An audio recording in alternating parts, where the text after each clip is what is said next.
Et bonsoir Adi. Bonsoir. Et aujourd'hui, petit fou rire, c'est normal, Oui, c'est ça me notre fait plaisir de vous complicité, retrouver, moi aussi, voilà, je comme vous tous aime les beaucoup. jours.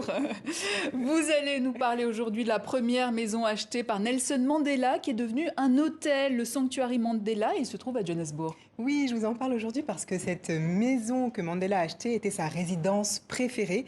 Et c'est vrai qu'aujourd'hui, c'est devenu un hôtel. Il l'a acheté en 1992 lorsqu'il sortait de prison. Ça représente pour lui donc l'apaisement, la liberté. Et aujourd'hui, c'est devenu un lieu accessible à tous, accessible au public. Un hôtel composé de 9 chambres luxueuses et tout confort avec piscine, bar, salle de conférence, tout y est. Mais c'est vrai que le gros bonus, c'est que chaque pièce incarne une période de la vie de Mandela. Sur les murs de l'hôtel, on retrouve donc de nombreuses photos de Madiba. Ce sont des photos avec sa famille qui n'ont encore jamais été dévoilées. Tout est fait pour que les résidents soient embarqués le temps d'un séjour dans la sphère intime de l'ancien président C'est sud-africain. magnifique quand même. Oui, c'est très beau, ça vous donne envie d'y Ah aller. oui, oui, oui. Enfin, vous me direz le prix après, mais... Je vous expliquerai après. En tout cas, il faut savoir que rien n'est laissé au hasard, comme nous l'explique le gérant de l'hôtel. Nous voulons vous montrer des aspects de la vie de Madiba que vous ne connaissez pas et aussi vous apprendre des choses que vous ne saviez peut-être pas auparavant. C'est aussi une opportunité pour la Fondation Nelson Mandela qui possède de magnifiques œuvres d'art dans ses archives et c'est l'occasion d'exposer ici toutes ces œuvres.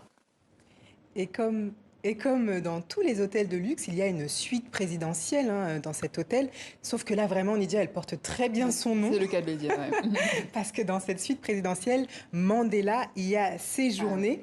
Et pour tous ceux qui souhaiteraient y faire un tour, y séjourner parce qu'ils sont nostalgiques, eh bien, il faudra prévoir 500 € la nuit pour demeurer dans cette Ah oui, chambre, quand même. Ah, je savais. présidentielle. Je savais qu'il y avait un piège.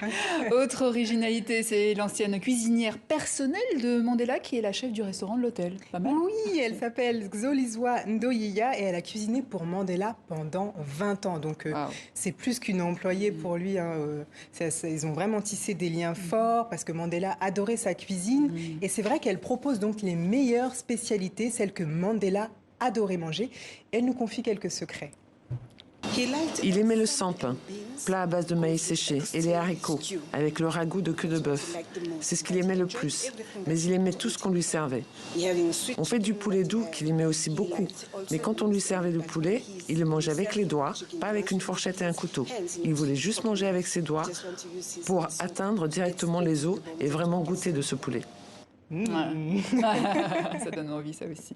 Et bonne nouvelle, Radi, pour nos amis téléspectateurs. Si vous avez une information positive à nous transmettre et dont vous souhaitez parler, eh bien, vous pouvez nous écrire désormais à la rédaction du journal Afrique sur le mail afriqueradi@tv5monde.org qui s'affiche juste en bas de votre écran. Exactement. On s'adresse aux entrepreneurs, aux porteurs de projets, aux artistes. Si vous innovez, si vous faites bouger les choses de façon positive, eh bien, on sera ravis d'en parler au Journal Afrique dans Africadi, pardon. Africadi, c'est les deux. Oui. Avec Nydia. Oui.